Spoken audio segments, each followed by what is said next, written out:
mentioned, we are planning on taking some of our youth to the Christian Youth Conference in Gatlinburg, Tennessee, or Challenge Youth Conference, in Gatlinburg in February. I wanted to mention that we need to find out from you if you are planning on attending. You will see if you grab one of those information sheets in the foyer. Next Sunday is the deadline of when we need to know whether or not you're planning on going.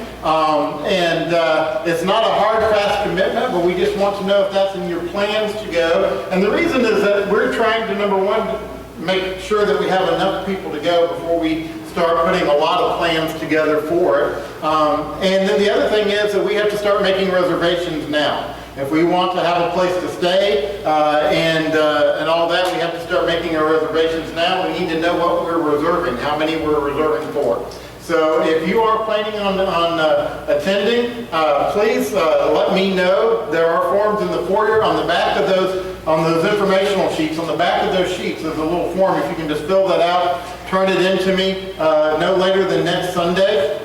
And that will give us an idea of how many are wanting to go, and then we can start making more specific plans about it. So please help us out with that, and we look forward to that and then many more activities and opportunities in the future. As we get into our lesson this morning, you know, we all go through life, and as we do, there are giants that we're going to face. We face giants like anger, anxiety, the giant of difficult circumstances, the giant of image, the giant of fear. And we face these giants every single day, recognizing that if we're not proactive, these giants have the potential of killing us spiritually. And so this morning, we're going to continue this series, walking through the life of David, and looking at what it is to face these different giants in our lives, by facing the giant of compromise. You know, oftentimes when we hear the word compromise, we think of it in a positive way, and we should. Compromise, the right kind of compromise, can be very positive.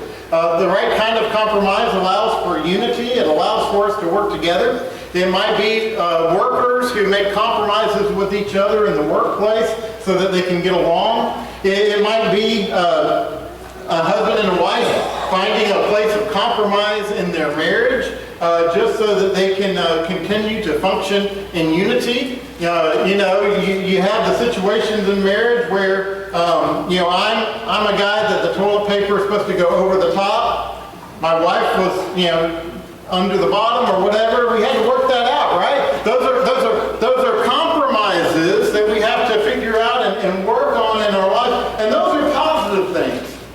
And yet, this morning we're going to talk about a different kind of, or a different aspect of compromise.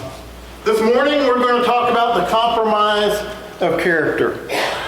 You see, when we make decisions that are reckless and harmless, in a way that brings damage to our lives, it is a compromise that is going to lead us further away from in our relationship with God. And we get that kind of compromise because we see it every day. We live in a society here in the United States where now the definition of compromise is this: you give in to what I want. That's compromise, right? You compromise and give in to my demands.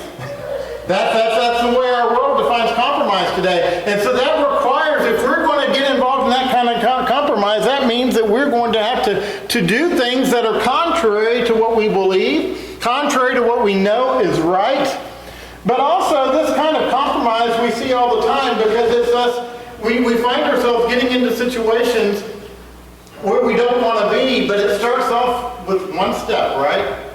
One compromise, and we say, oh, well, this is okay, I can do this. But then what does that lead? It leads to something else. It leads to something else. It leads to something else. And that's the type of compromise we're talking about today. And we want to get a working definition for this type of compromise this morning. And so our working definition is this: to make decisions that are contrary to the will of God in order to meet my personal desire or to find a place of temporary relief.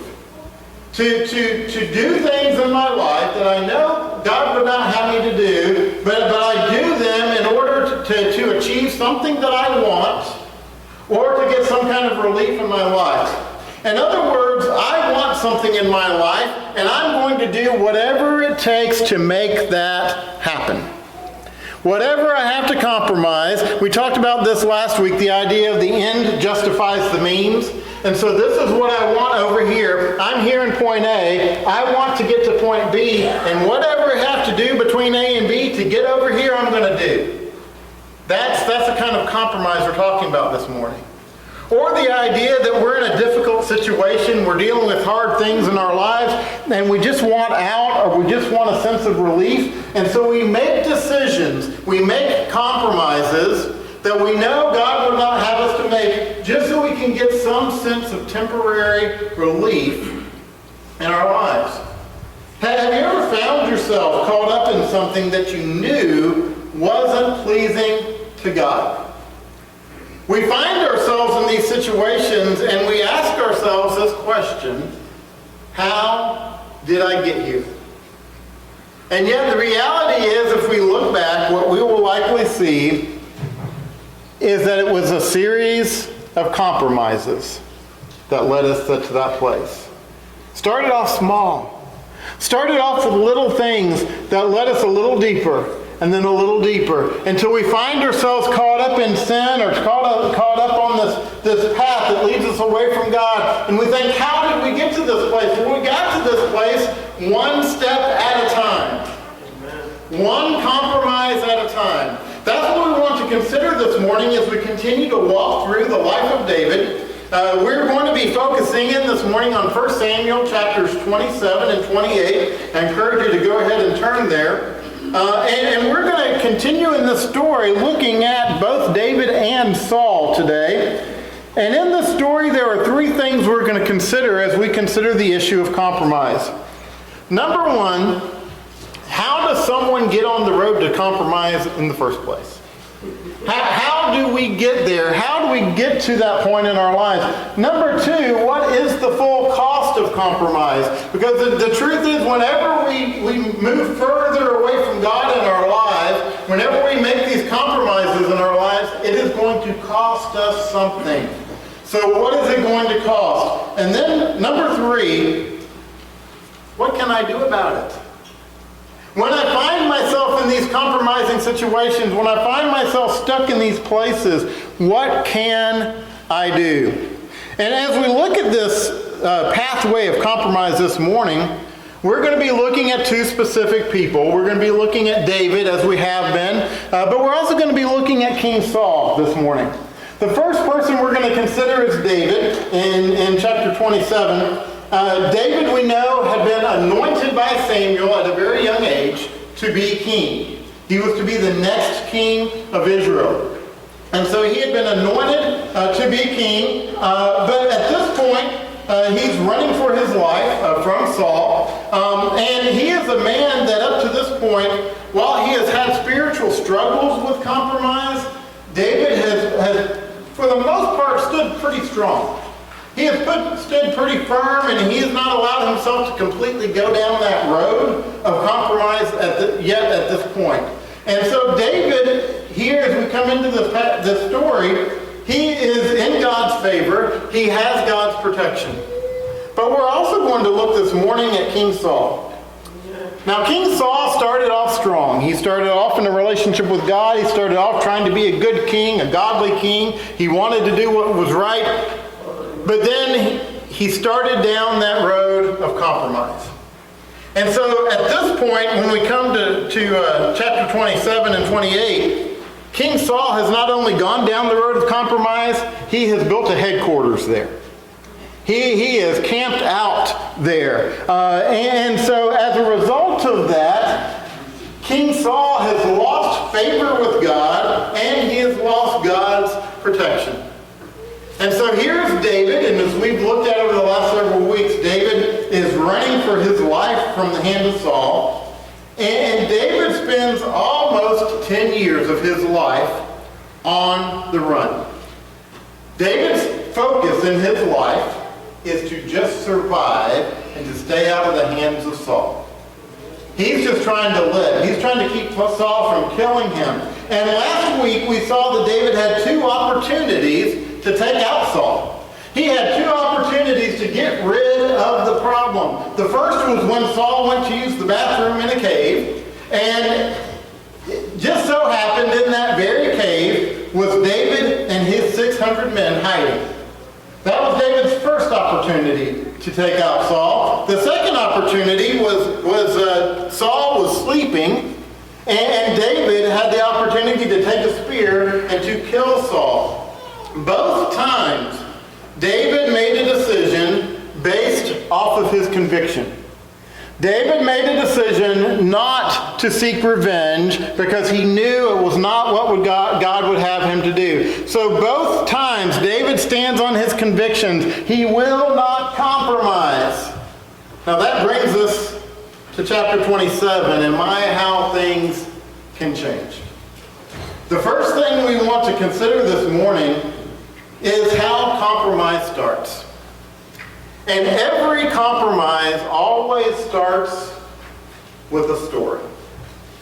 Now I want to illustrate, I want us to see what that looks like by beginning in verse 1 of chapter 27. It says, "Then David said in his heart, 'Now I shall perish one day by the hand of Saul. There is nothing better for me than that I should escape to the land of the Philistines. Then Saul will despair of seeking me any longer within the borders of Israel, and I shall escape out of his hand.'"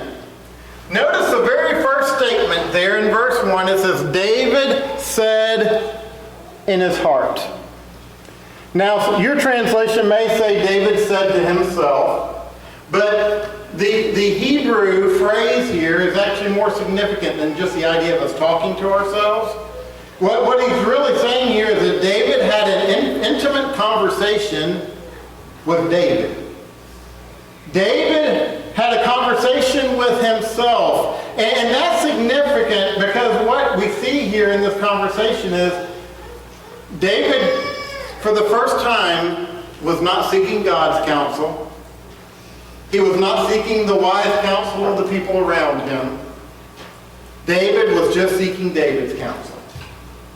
David was just talking to David, and I submit to you that was the first step on the path to compromise. Because compromise always starts with a story, and the reality is that we are master storytellers when we are an audience of one. You see, when it is just me, myself, and I can convince myself of anything.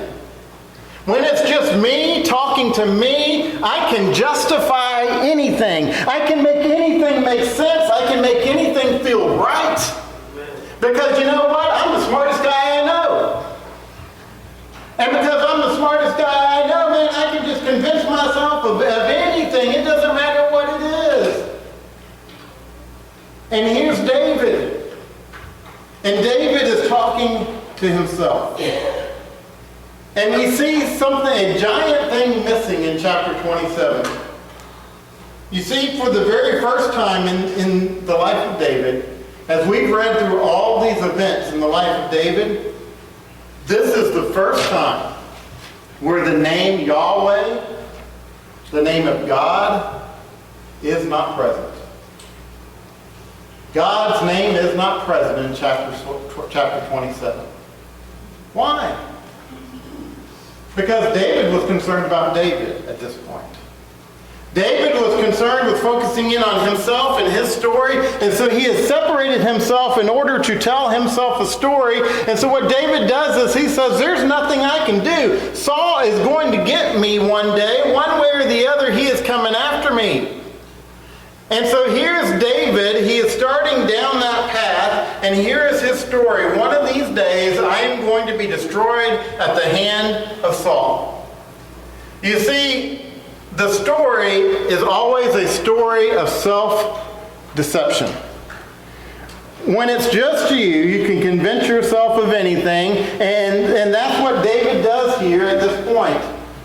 God had anointed him to be king. God had told him, you will be the next king after Saul. life. He had helped him kill a giant. He had helped him kill wild animals. David had seen all that God had done, and yet now David is saying, no, what God says isn't true. I'm going to die at the hand of Saul. And David begins to look at his circumstances, and he says, man, I just need some temporary relief. I need to get out of this. And so he makes a decision that is contrary to the will of God. And so here's the compromise that David makes. He says, the best thing I can do is escape to the land of the Philistines. Now, all I can think of when I read that is, what? Think about this. Who had the nation of Israel been at war against throughout basically all of David's life? The Philistines. What giant did David kill? A Philistine giant. David had already, when he started running from Saul, we looked at this a few weeks ago, he started running from Saul, and he ran to Gath, to basically the capital city of the Philistines, and encountered King Achish there, and he had to pretend he was insane so that he didn't get killed. And so now what does David do? David says, man, I think it's a good idea for me to go right back into the hand of the Philistines. Folks, that's not a good plan. That's a plan that doesn't make sense. But you see, David was talking to himself, and in David's mind, man, this made perfect sense. You know, this just made all the sense in the world to David at this point. And so David convinced himself with self-deception. And he says that then Saul will despair of seeking me any longer within the borders of Israel, and I shall escape out of his hand. You see, what David did is he used a portion of truth to convince himself of a lie. You see, David takes a portion of truth, and because it was absolutely true, if David went into the land of the Philistines, guess where Saul was not going to go? He wasn't going to go there. So yes, it's true, he was going to get out of the danger of Saul, but he was running right into the lion's den. He was running right into the oven. You know, and so he convinces himself through this story, a story of deception, and a story that was very subtle. You see, David found the right answer, but the problem is he was asking the wrong question. David was asking the question of, how can I save myself from Saul? Rather than the question of, how can I simply serve God and do what he's called me to do? You know, he's asking himself, how can I save myself from Saul? His answer was to run from the Philistines. Saul's never going to come after him there. So, I mean, that's subtle, right? But it's also, the story is also typically very sudden. Because what do we see just one chapter earlier? We see that just a few days before this, David had been standing on his convictions. Just a few days before this, David had had two different opportunities to take the life of Saul, and he said, I will not compromise. And now, what is he doing? He is sitting in compromise. You see, the reality is that we're all just one step away from compromise in our lives. And the moment that you think that it can't happen to you, you've just turned your feet toward it. And it always starts with a story of self-deception. It is always subtle. It is always sudden. And I submit to you this morning that if it can happen to David, a man after God's own heart, it can happen to us. And the story goes on in chapter 7. We're not going to get into the rest of it today, just for time's sake. The sermon's already going to be long, so we're going to try to abbreviate it. But I do encourage you to go home and to read chapter 27, because it's interesting stuff here. And just to summarize, what we find there is that David finds himself deeper and deeper into the land of compromise, more and more opportunities to lie, to kill, deceive. And yes, David got away from Saul, but all David did is he found himself more and more in compromise in his life.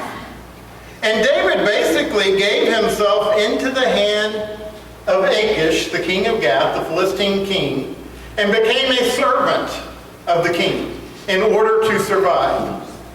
So that leads us now to the next question, and that is, what does it cost?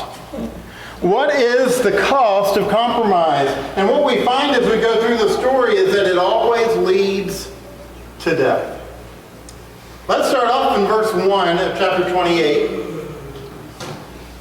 And it says this: In those days the Philistines gathered their forces for war to fight against Israel.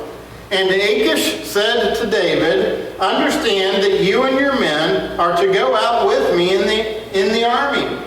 David said to Achish, Very well, you shall know what your servant can do. And Achish said to David, Very well, I will make you my bodyguard for life. Now, picture what's happening here. The Philistine army is going to war yet again against the Israelites.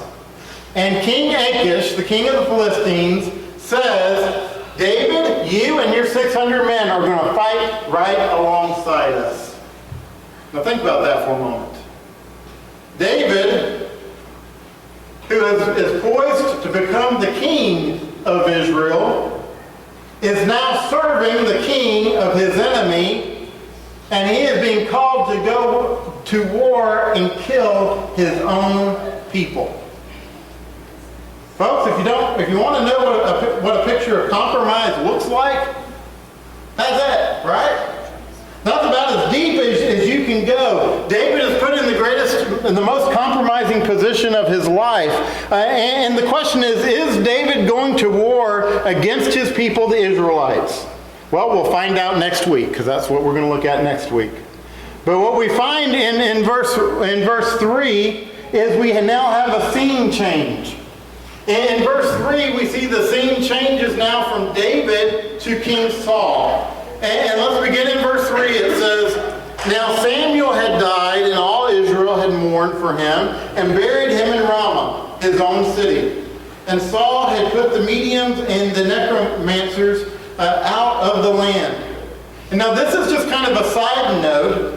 The writer is setting up for us kind of the picture of what's going on. Samuel had died. The prophet Samuel had died, and he had been basically a chief advisor for Saul. Saul had looked to him for wisdom and understanding. He's now gone. He's out of the picture. And also, Saul, back when he was serving God and trying to do what was right, he had ran all the witchcraft and sorcery out of the land.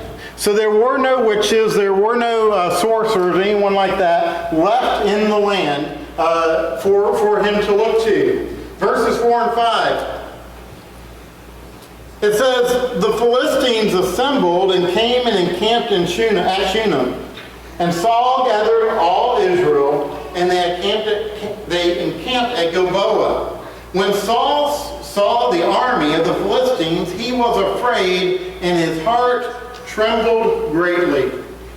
Now again, we're not going to take time to read this entire chapter, but what we see here is Saul realizes that they are in trouble. The Philistine army is greater than anything that they can conquer on their own without God's help. And so he knows that they are in trouble. They've got a problem here. And so as you read on, what you find is that Saul's trying to get some advice. He starts off by asking God to send him a dream, to tell him what to do, and no dream comes. And so then he tries to find prophets who can help him, but there are no prophets left in the area. And so he finally seeks a medium or a witch, but he had cast them all out of the land. And so he asks his advisors, is there any witch that I can consult to get some advice from? And they finally find that there is one, but it's going to be difficult to get to her. And so Saul puts on a disguise, and he goes out, he goes to this witch of Endor by the dark of night. Now, the witch of Endor, she's really the only one left to consult, but she's in enemy territory. He's got to really go into Philistine territory here. So he puts on disguise. He goes by dark of night. He goes to find her, and Saul is able to convince this woman, this witch, to bring up the prophet Samuel as a spirit to speak to him. Now, the first thing that we all are going to ask when we read the story is, did this really happen? And my answer is yes, it did. How do I know that? Two reasons. Number one, the Bible says it did. And number two, God's the one at work here, not this witch. God is the one who's orchestrating this. God's the one who is doing this here. And so God uses this woman to accomplish this purpose, but she conjures up the spirit of Samuel, and Saul is desperate to hear from Samuel, so God uses this woman to accomplish this. And let's look at verse 16, beginning in chapter 28. This is what Samuel said. Why then do you ask me, since the Lord has turned from you and become your enemy? The Lord has done to you as he spoke by me, for the Lord has torn the kingdom out of your hand and given it to your neighbor David. Because you did not obey the voice of the Lord and did not carry out his fierce wrath against Amalek, therefore the Lord has done this thing to you this day. Moreover, the Lord will give Israel also with you into the hand of the Philistines, and tomorrow you and your sons shall be with me. The Lord will give the army of Israel also into the hand of the Philistines. Samuel tells Saul, Saul, you were warned. You were told that if you stay on this path of compromise, this is exactly what's going to happen. And he says, tomorrow, because of your compromise, you will die. You see, the path of compromise always leads to death. It doesn't always lead to physical death, but if we stay on that path of compromise, it will ultimately lead to a spiritual death, because it leads us away from a relationship with God. And so the cost of compromise is, if I allow myself to get caught up in it, it will lead me away from that relationship with God. It will lead me to a spiritual death. It is a matter of life and death. And so this morning, if you are convincing yourself, if you're telling yourself a story and saying, oh, well, if I do it just this one time, it's not a big deal. If I look at these pictures just one time, what's it going to hurt? If I go to this party and I engage in this particular activity just one time, what is it going to matter? If I tell somebody what I think just this one time and really let them have it, is it really that big of a deal? Folks, the problem is that it's not just one time. We tell ourselves that lie, we convince ourselves of that, but one time leads to another, which leads to another, and it leads ultimately to separation from God, and it leads to death. And so here's the final question that we want to consider this morning, and that is, when we find ourselves in that place, what can we do? When we find ourselves in that position of compromise in our lives, what can we do about it? Well, the first thing we have to recognize is that compromise is a hard road to get off of once we are there. When we are there, it is hard to get away from it. And there are two reasons for that. Number one, compromise provides us with this false sense of security. You see, when you start down that path of compromise, it's always going to require more steps. You look at David. David's story that he told himself was, I need to get away from Saul. So he got away from Saul. But then when he got away from Saul, in order to achieve that, what did he have to do? He had to become a servant of another king.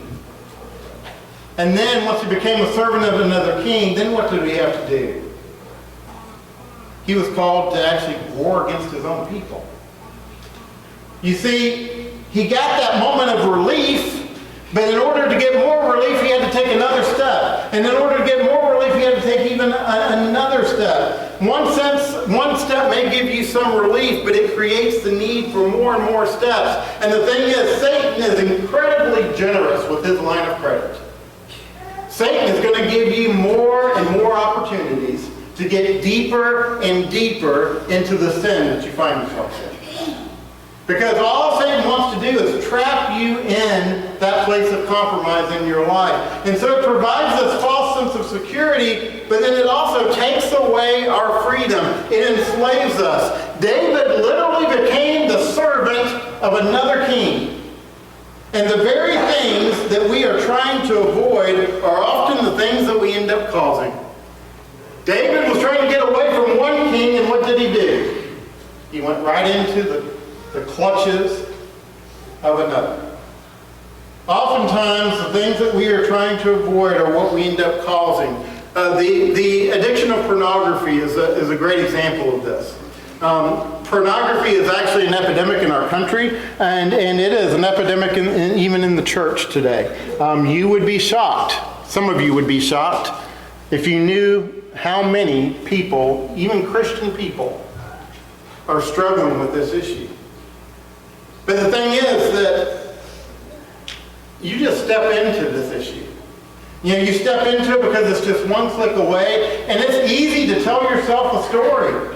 It's easy to say, well, I'm lonely, I'm all alone, and I'm just going to do this one time, just to satisfy a need, right? We convince ourselves of this story, but that one time satisfies the need for a moment, and we realize, hey, if I do it this time, it'll satisfy it again, and it'll satisfy it again. And it gets us deeper and deeper and deeper to the point that we started out because we were lonely and we were alone. And what does this issue, this addiction do? It gets us into a point where we have completely isolated ourselves. We are completely alone. And so the thing that we're trying to avoid is the thing that we end up drawing ourselves into. And we see that again and again with sins in our lives. Compromise starts with a simple story. It always is deceptive. It is always subtle. It is always sudden. And it is a pathway that if you stay on it, it is going to lead to death. And so finally, what do we do about it? How do we deal with this? Two questions as we close this morning that I encourage you to ask yourself in dealing with this question. Number one, what are you filling your heart with? What are you filling your heart with? Have you ever been driving in the car, you've got your radio on, or you're listening to your playlist, a song comes on and man, it's a catchy tune, and you start singing it, you're just singing that song away, and you get halfway through it, only to realize finally towards the end that you're singing about having an affair, or getting drunk, or some other sin. And you're like, oh, oops. Well, what have we been doing? We've been singing that to our hearts. We've been putting that in our hearts. You see, the things that you fill your heart with are going to come out in your story. What you fill your heart with is going to come out in your story. Jesus says it this way in Matthew 6 and verse 21. He says, for where your treasure is, there your heart will be also. And so what we treasure in life, what we put into our hearts, that's going to come out in our story. That's going to come out in our lives. And so if you're trying to deal with the issues of compromise in your life, what are you filling your heart with? Are you filling your heart with the good things of God? Or are you filling your heart with junk? Because if you're filling your heart with junk, guess what's going to come out in your story? Junk. What are you filling your heart with? Number two, how are you getting your wisdom? How are you getting your wisdom? You see, it is impossible to have the right life if you are surrounded by the wrong people. And let me say that again because you were sleeping. It is impossible to have the right life if you have surrounded yourself with the wrong people.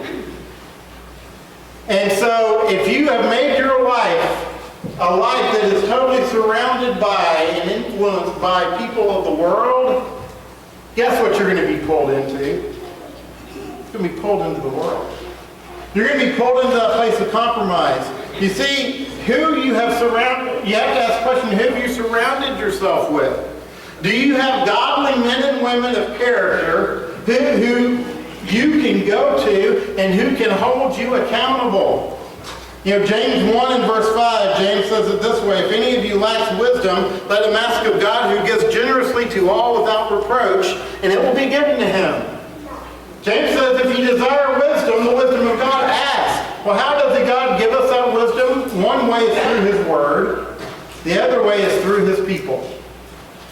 And so when we surround ourselves with godly people, that's going to be part of what we're filling our hearts with, and that's going to affect our story. But you see, we are great storytellers, and we say, oh, well, you know, this person, I realize they're a mess, but you know what? I can change them. I can fix them, right? And so I need to go all in. I need to put everything I have, all my eggs in that basket. I need to go all in this relationship because I can fix this person. And is it possible that you could affect and influence their life? It's possible. But you know statistically what's more likely to happen? They affect your life. But you see, we tell ourselves these stories and we say, man, I can do it. I can fix this. Or we tell ourselves these stories and say, man, I can surround myself with these friends and I can go out and party with them. But it doesn't affect who I am as a Christian. It doesn't affect me. It doesn't affect my life. Folks, you can lie to yourself all you want to. It doesn't change the fact. What you fill your heart with and who you surround yourself with impacts the road you choose. And so, this morning, while this sounds like gloom and doom, what we need to recognize is that there's hope. This may sound negative, but there is great hope because Jesus chose not to go down that road of compromise. Jesus came to this earth, he left his godness in heaven. He came to this earth as a man, and he chose not to go down that road of compromise. Instead, he chose radical obedience to the Father. And that obedience led Jesus all the way to the cross. And Jesus went into darkness for you so that you can come out of darkness. Jesus went into darkness so that you and I can have light. And so the good news this morning is that it's really our choice. There are two roads. We can choose which road we want to go down. We can choose to get off the path of compromise. And we can choose to go down the road of doing the will of God. And so this morning my plea to you is to let Christ kill the giant of compromise in your life. Get off that path. Quit telling yourself these deceptive stories, convincing yourself that you can handle it, that you can be strong enough. One of the biggest lies Satan puts into our hearts is this one. I'm a strong enough Christian that I can handle it. I'm a strong enough Christian. I can deal with it. Do you know what, folks? There's not a one of us who's strong enough if we choose the wrong path. Not a one of us. If we choose the wrong path, Satan's going to win. And so this morning, choose to get off that path. Let Christ kill that giant of compromise in your life. Because God wants to give you a new story. God wants you to be able to erase that story of the addiction that you're battling with in your life. God wants you to be able to erase the story of the sin that you are caught up in, that you just can't seem to get out of on your own. He wants to give you a new story. A story of hope. A story of forgiveness. A story of life. Folks, get rid of the giant of compromise in your life and choose the right path. If you're subject to invitation, we invite you to come as we stand, as we sing.